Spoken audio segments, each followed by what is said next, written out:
ये कथा है प्रहलाद की अटूट भक्ति और हिरण्यकश्यप के अहंकार की। कैसे एक छोटे से बालक ने भगवान विष्णु के प्रति अपना विश्वास कभी नहीं छोड़ा, और कैसे भगवान नरसिंह ने अपने भक्त की रक्षा के लिए अवतार लिया। इस प्रेरणादायक कहानी में भक्ति, साहस और सत्य की जीत का अद्भुत संदेश है। प्रहलाद और हिरण्यकश्यप की कथा बहुत समय पहले की बात है। सतयुग में एक महाशक्तिशाली असुर था हिरण्यकश्यप। उसका भाई हिरण्याक्ष भगवान विष्णु के हाथों मारा गया था, इसलिए हिरण्यकश्यप के मन में विष्णु के प्रति गहरी शत्रुता थी। वह चाहता था कि कोई भी जीव विष्णु का नाम तक न ले। हिरण्यकश्यप का अहंकार। हिरण्यकश्यप ने कठोर तप करके ब्रह्मा जी को प्रसन्न किया। उसने वरदान मांगा, हे ब्रह्मदेव, मुझे न तो किसी मनुष्य से मृत्यु हो, न किसी पशु से। न दिन में मरूं, न रात में। न घर के अंदर, न बाहर। न किसी अस्त्र से, न शस्त्र से। ब्रह्मा जी ने यह वरदान दे दिया। इस वरदान के बाद हिरण्यकश्यप का अहंकार बढ़ गया। उसने अपने राज्य में आदेश दिया, अब से सब लोग मेरी पूजा करें, मुझे ही भगवान माने। विष्णु का नाम लेना मना है। प्रहलाद का जन्म। हिरण्यकश्यप के पुत्र का नाम प्रहलाद था। जन्म से ही प्रहलाद अत्यंत शांत, विनम्र और ईश्वर भक्त थे। उनकी माता कयाधु ने गर्भावस्था के समय नारद मुनि से विष्णु भक्ति की बातें सुनी थी। वही भक्ति प्रहलाद के हृदय में जन्म से ही अंकुरित हो गई। प्रहलाद गुरुकुल में पढ़ने गए, लेकिन वहां भी उन्होंने अपने गुरु शुक्राचार्य के पुत्रों से विष्णु भक्ति ही सीखी।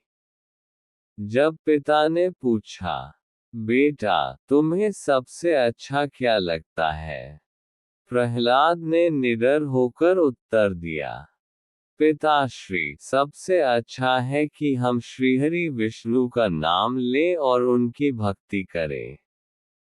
वही हमारे सच्चे रक्षक हैं। क्रोध और अत्याचार। ये सुनकर हिरण्यकश्यप का चेहरा क्रोध से लाल हो गया। उसने सोचा, मेरे ही घर में विष्णु का भक्त। उसने प्रहलाद को भक्ति से रोकने के लिए कई यातनाएं दी। उन्हें हाथी के पैरों तले कुचलने भेजा, लेकिन हाथी ने उन्हें छुआ तक नहीं। जहरीले सांपों के बीच फेंका, सांप शांत हो गए। आग में डाल दिया, लेकिन प्रहलाद सुरक्षित रहे। होलिका दहन। हिरण्यकश्यप की बहन होलिका को वरदान था कि आग उसे जला नहीं सकती। उसने योजना बनाई, प्रहलाद को अपनी गोद में लेकर अग्नि में बैठ जाएगी। लेकिन जैसे ही अग्नि जली, वरदान निष्फल हो गया। होलिका जलकर राख हो गई, और प्रहलाद विष्णु के नाम में मग्न सुरक्षित बाहर आ गए। इसी घटना की स्मृति में आज भी होली का पर्व मनाया जाता है। नरसिंह अवतार। आखिरकार एक दिन हिरण्यकश्यप ने प्रहलाद से पूछा, तुम्हारा भगवान कहाँ है? क्या वह इस खंभे में भी है? प्रहलाद ने दृढ़ता से कहा, हाँ पिताश्री, वे सर्वत्र हैं। ये सुनकर हिरण्यकश्यप ने क्रोध में तलवार से खंभे को तोड़ दिया। उसी क्षण खंभे से अद्भुत स्वरूप प्रकट हुआ, आधा मनुष्य, आधा सिंह, भगवान नरसिंह। नरसिंह ने वरदान के सभी शर्तें पूरी करते हुए हिरण्यकश्यप को संध्या समय न दिन न रात महल के द्वार की चौखट पर, न अंदर न बाहर, अपने नखों से न अस्त्र न शस्त्र मार डाला। प्रहलाद की विजय। भगवान नरसिंह ने प्रहलाद को आशीर्वाद दिया। बेटा, तेरी अटूट भक्ति ने मुझे प्रकट होने पर विवश कर दिया। तू सदैव धर्म और भक्ति का प्रचार करेगा। प्रहलाद ने पूरे राज्य में विष्णु भक्ति और धर्म का प्रचार किया, और उनके नाम से लोग आज भी भक्ति का उदाहरण देते हैं। सीख। चाहे कितनी भी विपत्ति आए, सच्ची भक्ति और विश्वास हमें ईश्वर की कृपा से सुरक्षित रखता है। इस तरह सत्य और भक्ति ने असत्य और अहंकार पर विजय पाई।